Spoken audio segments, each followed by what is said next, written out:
आणि यानंतर थेट जाऊयात उदयनराजे भोसले सध्या बोलतात। एक लक्षात घ्या, मी आता जे बोललोय ना त्यांनी केलं नाही तर मग काय त्याला काय लोक त्यांना जाब विचारणार, जाब विचारण्यामध्ये केलंच पाहिजे त्यांनी का? प्रत्येकाने फक्त नुसतं निवडणुकीच्या काळात छत्रपती शिवाजी महाराजांचं नाव घ्यायचं मग घेऊ नका ना, त्याला सांगून तरी टाका, नाही कायदा पारित करायचं ना सांगून टाका की आम्ही नाही करत, आम्हाला माहित नाही पण छत्रपती शिवाजी महाराज होते, एवढं धाडस तरी दाखवा ना, मग लोक तुम्हाला कुठं तुमच्या सगळ्यांना कोणी पण असू दे त्यांना लोक जागा दाखवतील ना।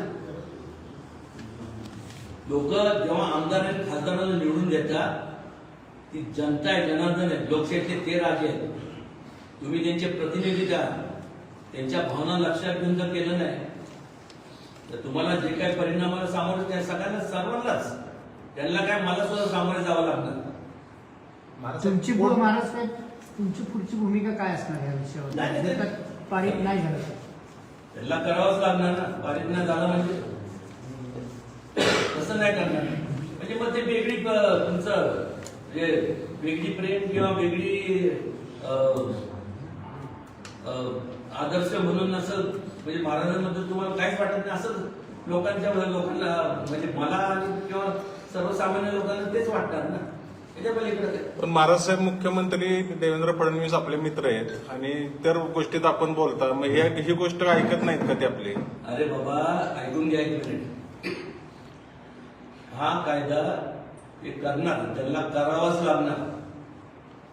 आणि दुसरी गोष्ट हे जे टिप्पणी होतात केलं ना तर महाराष्ट्र जनतेला महाराजांची शपथ आहे, तुम्ही त्या तुमच्या लोकप्रतिनिधींना जाब विचारा फक्त। आणि सातत्यानं ही जी भूमिका महापुरुषांच्या बद्दल ते एकाच विचारधारेच्या लोकांकडून जास्त वेळा झालेली आहे आणि त्याच विचारधारेचं सरकार आहे त्यामुळे ते करत नाहीये। विचारधारा म्हणण्यापेक्षा ही विचारधारा ही विकृत लोकांची विचारधारा आहे, ते कुठल्या जातीतले नाही, ते कुठल्या पक्षातले नाही, फक्त विकृती। आता कोरटकर तर सगळ्या भाजपच्या नेत्यांच्या जवळ त्याचे फोटो सगळे आहेत, राहुल सोल सगळे RSS आणि त्या भाजपच्या नेत्यांच्या जवळचे, बहुजन समाजातला कुठलाही व्यक्ती असं महाराजांबद्दल आजपर्यंत बोलायला धजावलेला नाही। मला सांगा ही नाव आहेत, तुम्ही लक्षात घ्या, कोरटकर हा तो ते ही नाव, तर हे नाही केलं उद्या अनिल होईल, सौम्या होईल, गोम्या होईल, कोणी पण होईल ना।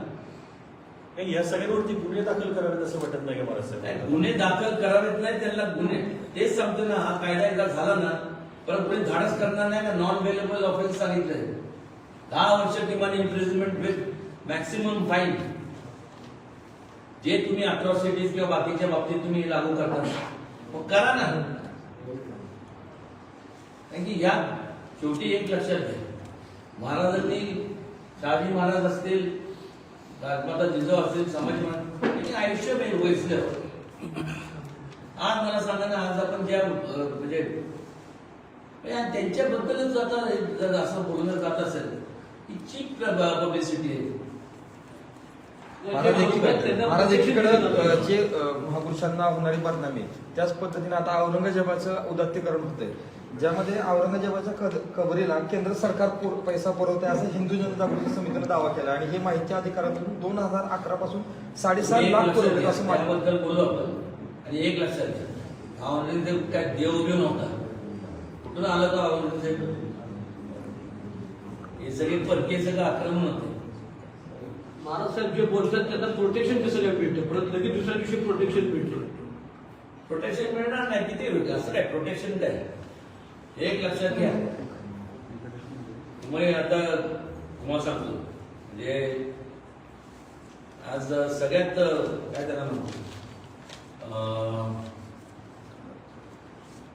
प्रोटेक्शनच्या बाबतीत जर बोलत झालं तुम्हाला माहित नाही, पण त्यावेळेस केनेडी का मला वाटतं केनेडीच बोलले होते, it is very easy to kill the President of United States when a person, कोणी पण असो, decides to trade his life for him. Yes.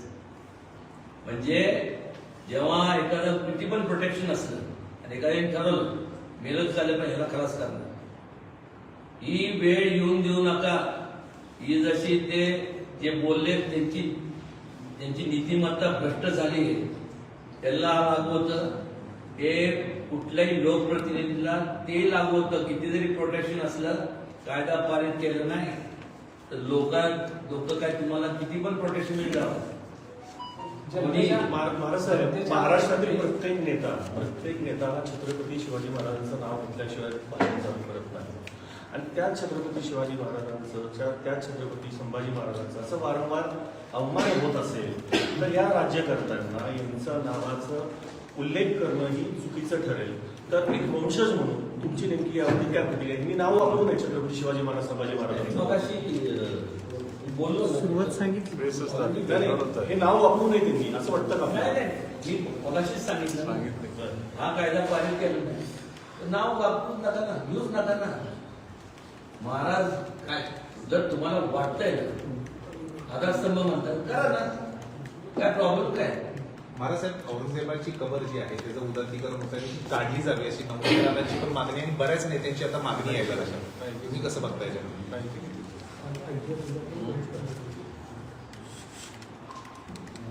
तू काय देव नव्हता, त्याचं काही योगदान नाही. तू इथं आला होता, तो कोण आहे? तो काही एकदा नव्हता.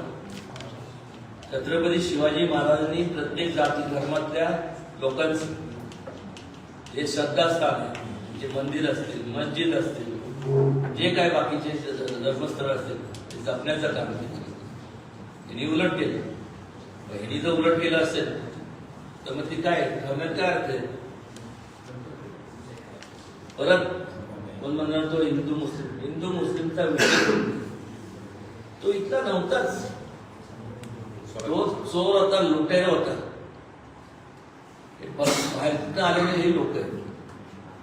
महाराज साहेब, आता कायद्याच्या संदर्भात ह्या अधिवेशनात तो व्हायलाच पाहिजे ही डेडलाईन आहे असं आपण म्हणतोय. चरित्र, कारण बरेच वर्ष झाले दरवेळा हे प्रकाशित करण्यात, त्याला काहीतरी कालमर्यादा असली पाहिजे किंवा मी तेच सांगितलं. ह्याच अधिवेशनामध्ये एक तर कायदा, त्यानंतर शासन मान्य इतिहास शासनानेच प्रकाशित करावा खंडपीठाच्या खंडात, आणि सिनेमॅटिक लिबर्टीवरती एक समिती नेमावी इतिहासकारांची, जेणेकरून कुठलेही तेढ निर्माण होणार नाही.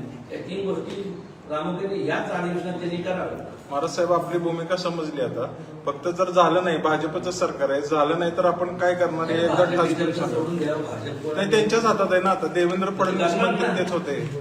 तर त्यांना वाटतंय ना भाजपला किंवा काँग्रेस, शिंदे साहेबांना गटाला, अजितदादा पवार गटाला किंवा मग उद्धव ठाकरे गटाला आणि असे कुठले गट, काँग्रेस, अजून काय झालं शरद पवार साहेबांच्या गटाला, तुम्हाला वाटतं तर मग एकंदरीत तुम्ही एक मताने हे करा ना.